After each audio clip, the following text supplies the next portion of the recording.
Hello dear students, in this video I will continue with revision for term 2 examination, and here I will continue with the 7th unit financial mathematics. In this video we will see some of the long answer and short answer type questions from sinking fund, bond and EMI. In my previous video the remaining topics of financial mathematics were covered. I have solved various practice questions from the remaining topics of financial mathematics. These topics, sinking fund, bond and EMI, we will see in this video. Here are some practice questions for sinking fund. A company ABC Limited has raised funds in the form of 1000 zero coupon bonds worth rupees 1000 each. The company wants to set up a sinking fund for repayment of the bonds, which will be after 10 years. Determine the amount of periodic contribution if the annualized rate of interest is 5% and the contribution will be done half yearly. So here a company has raised funds as by selling 1000 zero coupon bonds worth rupees 1000 each. So the total amount which was mobilized, it is 1000 into 1000, 10 lakhs. To repay this amount, the company has to set up a sinking fund, and it is repaid after 10 years. The rate of interest is 0.5% and contribution to this sinking fund, it is done half yearly. We need to find the amount of periodic payment that has to be done half yearly. First, let us write the formula. Before that, these zero coupon bonds are nothing but they are bonds which are sold at a discount and redeemed at par. Say for example, if we have this rupees 1000 bonds, it will be sold at say rupees 800 or rupees 700, and there will be no periodic dividend payments for such bonds. It will only be sold at a discount, and after 10 years it will be redeemed at this amount. Say for example, you can purchase this bond simply by paying rupees 700, and after 10 years for each bond you will be able to get rupees 1000 for that bond. That is the meaning of zero coupon bond. First, let us write the formula. The amount of sinking fund A, it is given by A is equal to R into 1 plus I the whole raised to n minus 1 upon I, where R is the periodic payment, I is the interest per period, and n is the number of periods. We need to find this R. A is given as 1000 into 1000, it is 10 lakhs. Interest per period I is, here annualized rate is 5%, but contribution is done half yearly. So I will be 5% divided by 2. It is 0.025. And then the number of periods n, it should be repaid after 10 years.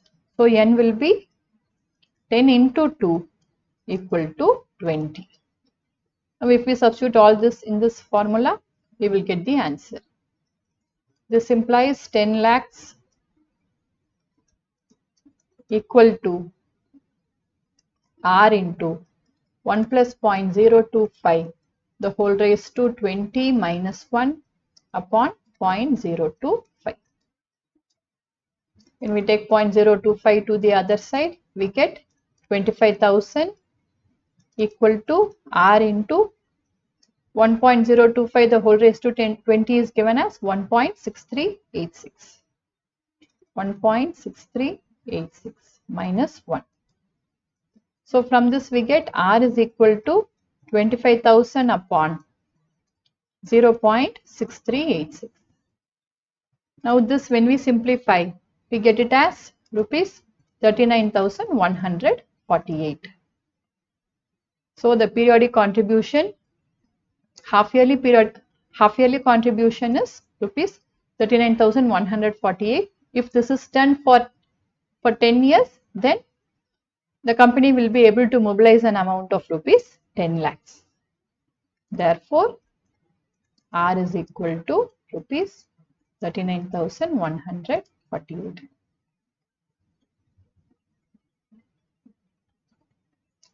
Next question, a machine costing rupees 2 lakhs has effective life 7 years and its scrap value was rupees 30,000. What amount should the company put into a sinking fund earning 5% per annum so that it can replace the machine after its useful life? Assume that a new machine will cost rupees 3 lakhs after 7 years. So here we need to find the periodic payments in this sinking fund, but then the cost of the machine is 3 lakhs. It is not 2 lakhs after 7 years. It is 3 lakhs. On top of that, the existing machine gives a scrap value of rupees 30,000. So we have to keep all these in mind to calculate the amount of sinking fund. So the amount of sinking fund A is given by A is equal to R into 1 plus I the whole raised to N minus 1 upon I, where R, I and N respectively are periodic payment, interest per period and number of periods. The cost of the new machine, it is given as 3 lakhs. Rupees 3 lakhs. So the amount in the sinking fund should be cost of the new machine minus the salvage value. Salvage value is given as rupees 30,000 minus 30,000. It is rupees 2,70,000. The interest per period, it is 0.05, 5%, and number of periods is 7. So from this we get 2,70,000 equal to R into 1 plus 0.05 the whole raised to N. N is 7 minus 1 upon 0.05. So when we take 0.05 to the other side, we get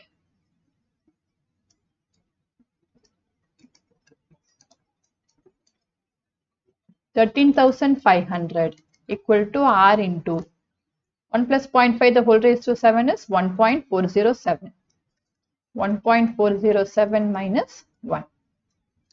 Or we get 13,500 equal to R into 0.407. Therefore, R is 13,500 upon 0.407. So this, when we simplify, we get it as 33,169.53. Therefore, R is equal to rupees 33,169.53.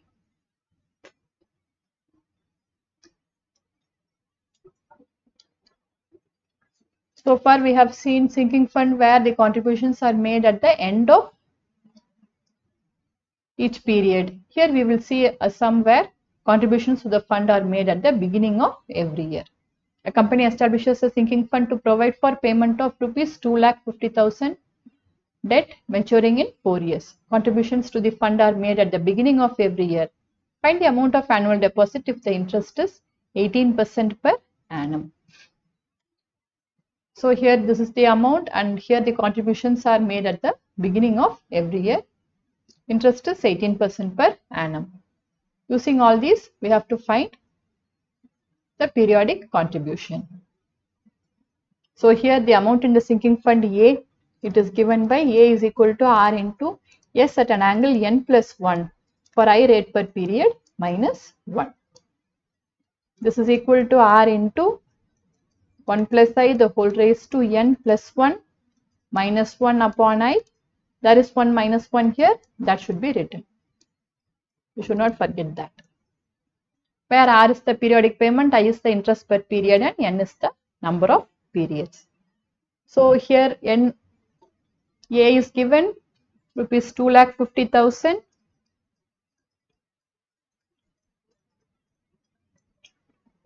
Interest per period is 18% per annum. 18% or it is 0.18 and number of periods, it is 4 years. N is equal to 4. So from this we can find R. This implies 2,50,000 equal to R into 1 plus 0.18 the whole raised to 4 plus 1.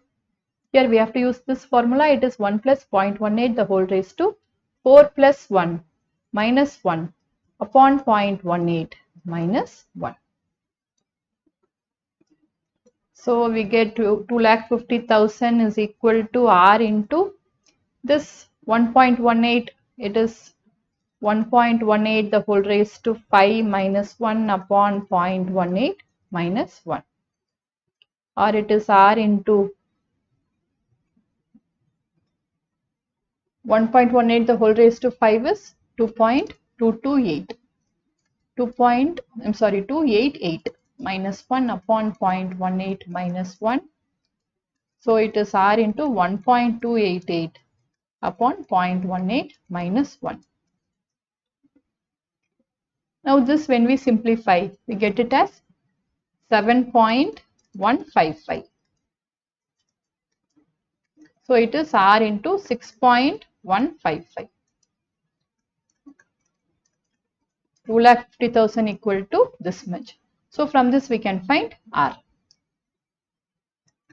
R is equal to 2,50,000 upon 6.155. This when we simplify, we get it as 40,617.38. Therefore, R is equal to rupees 40,617.38. So we have to remember this formula when the periodic contributions to the sinking fund are made at the beginning of each period. So this is the formula for that. Next question. We'll start with EMI. Suppose Vijay borrows a sum of rupees 2 lakhs at an interest of 12% flat for a tenure of 4 years. Calculate his EMI based on the above data. So here we have to calculate EMI using flat rate method. Here it is given interest rate is 12% flat. So we have to use flat rate method to calculate the EMI. In this case, the formula for EMI is given by EMI is equal to P plus I upon N. P is given as rupees 2 lakhs. I is flat 12%. So it is 12% of 2 lakhs, which is equal to 24,000. And N is EMI is nothing but it is equated monthly installment. So N will be 4 into 12. 4 into 12, 48. EMI will be 2 lakhs plus 24,000 upon 48.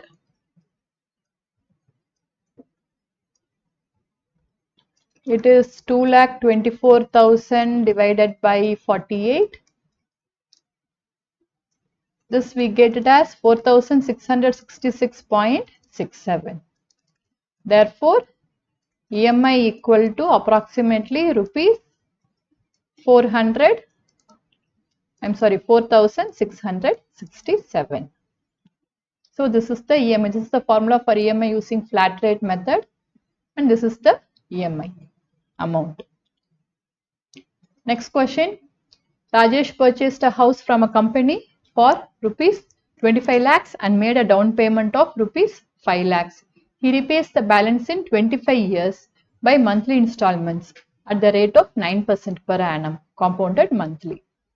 What are the monthly payment and what is the total interest payment? So here it is given Rajesh purchased a house from a company for rupees 25 lakhs and the down payment is 5 lakhs. The balance amount, that is 25 lakhs minus 5 lakhs, 20 lakhs is the amortized amount which is repaid in 25 years by monthly installment, and the rate of interest is 9% per annum, compounded monthly. We need to find the monthly payment and the total interest payment. First, let us write the amortized amount.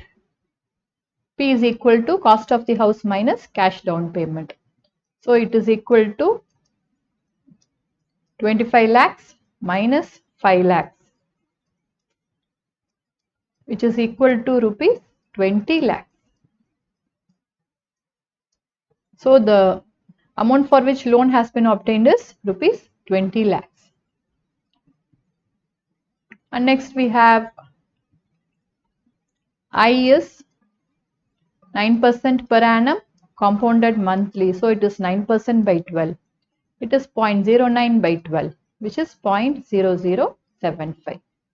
And then we have N as 25 into 12. For 25 years, he is paying monthly installments. So N will be 25 into 12, which is 300. We have EMI is equal to R is equal to P into I upon 1 minus 1 plus I the whole raised to minus N. So this is the formula for EMI. Now let us substitute each of these here. So this is equal to 20 lakhs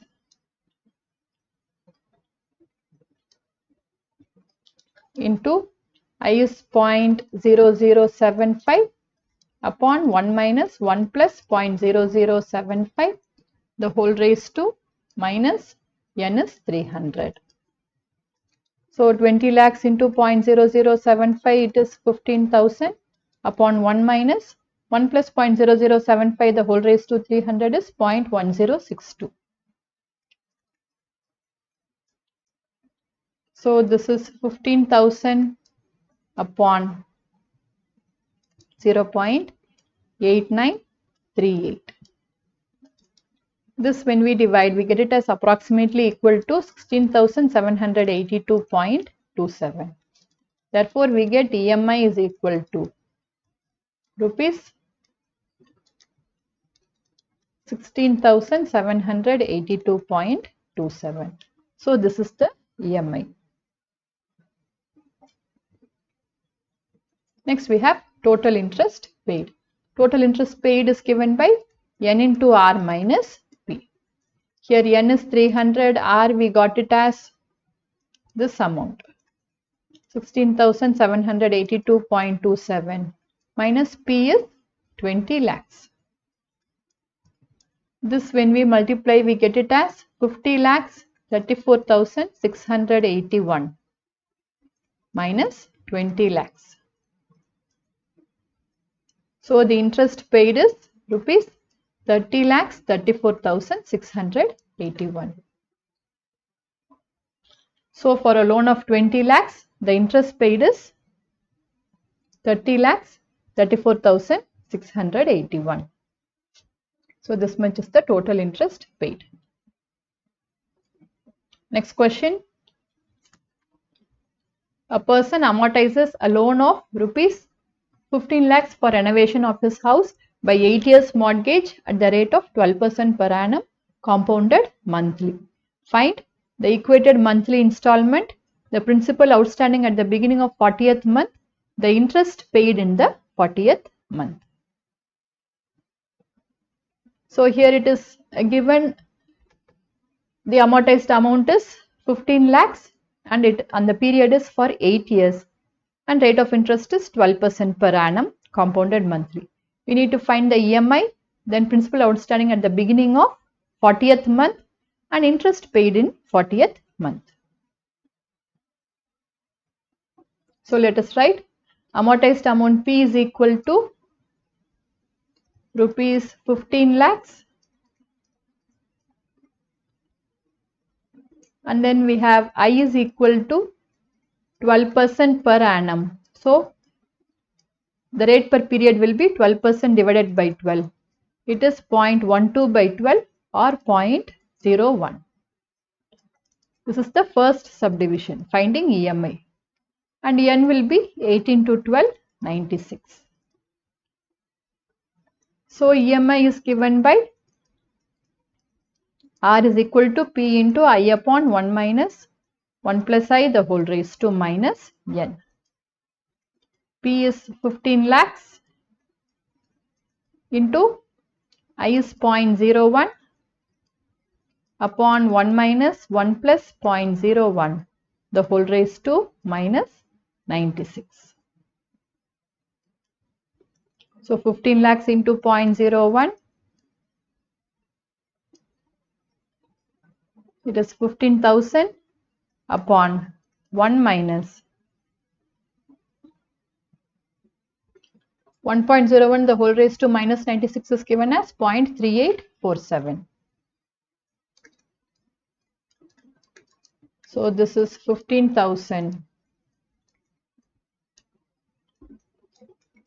upon 0.6153.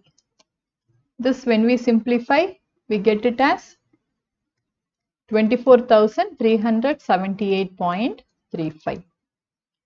Therefore, EMI equal to 24,000 rupees, 24,378.35. So this is the EMI. Next, the second subdivision is we need to find the principal outstanding at the beginning of 40th month. Now we know the formula principal outstanding at the beginning of the kth period. It is given by R into 1 minus 1 plus I the whole raised to minus n plus k minus 1 the whole thing divided by I. Here we need to find the principal outstanding at the beginning of 40th month. So k is 40. R we just now found it is 24,378.35 into 1 minus 1 plus I is 0.01 the whole raised to minus n. N is 96 plus k is 40 minus 1 upon 0.01. So this when we simplify we get it as 24,37,835 into 1 minus 1.01 the whole raised to, here minus 96 minus 1 is minus 97 plus 40 is minus 57. So this is into 1 minus, the value is given, it is 0.5671. So this when we simplify into 0.4329. This when we simplify we get it as 10,55,338.7. So the principal outstanding at the beginning of 40th month is this much amount. Next we have interest paid in the 40th month. Interest paid in the 40th month is nothing but it is this numerator alone. It is R into 1 minus 1 plus I the whole raised to minus n plus k minus 1. It is R is 24,378.35 into 1 minus 1 plus I is 1.01 the whole raised to minus n plus k minus 1. We got it as minus 57. Or we can write it as principal outstanding at the beginning of kth month into I. I is 0.01. So this is 10,55,338.7 into 0.01 or it is 10,553.387 rupees. So this is the interest paid in the 40th month. So these are the different types of long answer type questions and short answer type questions which can be expected in EMI, bond and sinking fund.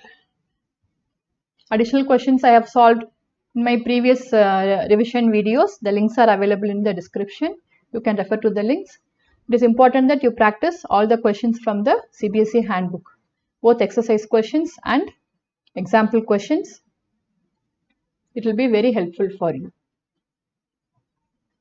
With this, I am completing the revision series for term 2 examination. With only a few more days left for the exam, it is time that you prepare well, you do well in your exams. Let us hope the exam is easy. I wish you all the best for your exams and best wishes for you to acquire what you aspire. Thank you.